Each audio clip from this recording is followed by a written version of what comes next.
Say what?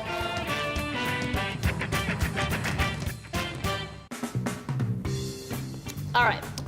So people will do just about anything to stop something. Stop smoking, stop drinking. There's lots of programs, things in place. To stop smoking, for example, you can, there's lots of, programs that you can go into, or the patch. There's something you can put actually on your body, and the patch will make you stop smoking. So I guess that's the same thinking in this diet trend that's happening right now. A diet patch that you put on your tongue. Come on. Not kidding, actually. It makes it impossible. This mesh-style patch makes it impossible for you actually to ingest, to swallow, causing sort of a choking, gagging effect. Oh my God.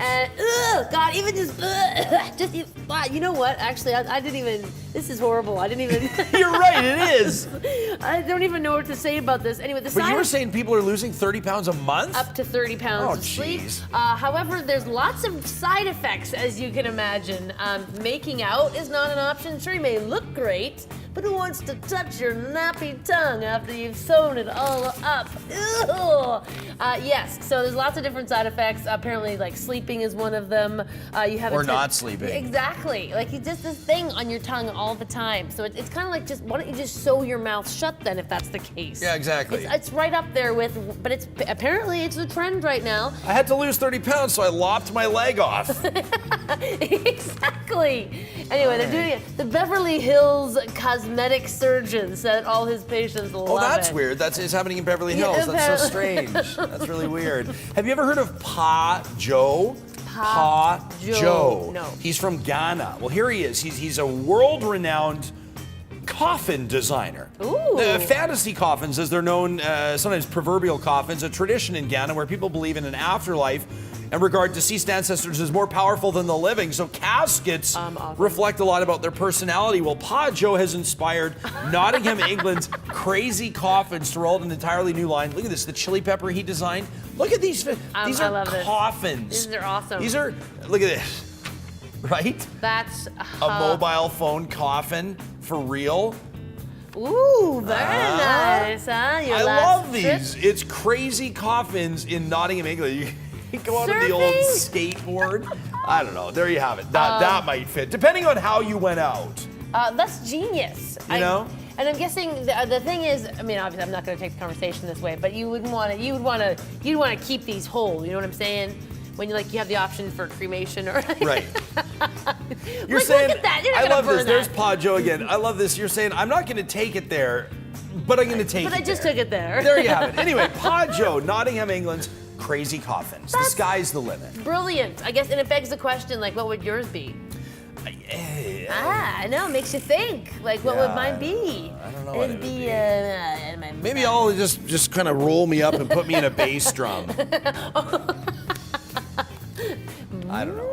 Morbid. You know what, though? This woman is all about talking about things, getting life out on the table because she's lived enough of it. She is perhaps, right now, Guinness looking into it, the world's oldest base jumper. At 102 years old, that's right, Dorothy Custer is her name. Okay. And there she is. She's standing, of course, because she's just not so sure she would. Look at that face. Look at And wow. 102! Base jumping off in Idaho, in the Idaho Canyon.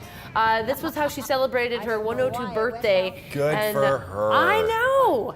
And I guess she was quoted as saying after, I don't know what to do now. I guess I might as well just live. Yeah, what do?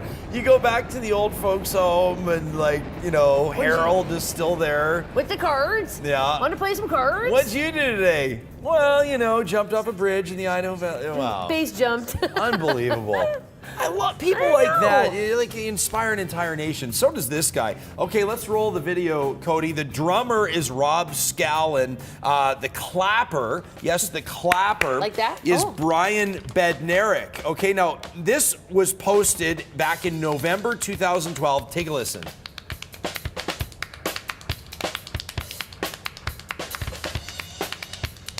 Pretty cool, right? So this is back in November when Brian Bednarik was training. He wanted to be the world's fastest clapper. Now, at that point, he had been clocked around 680 claps per minute. Now, the world record was 721 claps in a minute. So he's about 40 claps per minute off the pace. Well, I'm happy to tell you, last week, Brian Bednarik posted this video online. Check it out. 3, 4.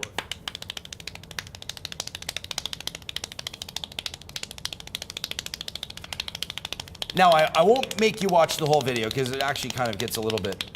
It's mesmerizing. What are you talking about? It's like a rainstorm on a. Remember in like kindergarten when you'd sit and you'd simulate the rainstorm with like your fingers. And you could actually put this in a little sound machine next to your bed while you sleep at night. Yeah. Brian Bednarik is now officially the world's fastest clapper. 802 claps. Oh, yeah, easily. Look at this. In 1 minute. Congratulations, Brian Bednarik. Time for the BT Trivia question of the day.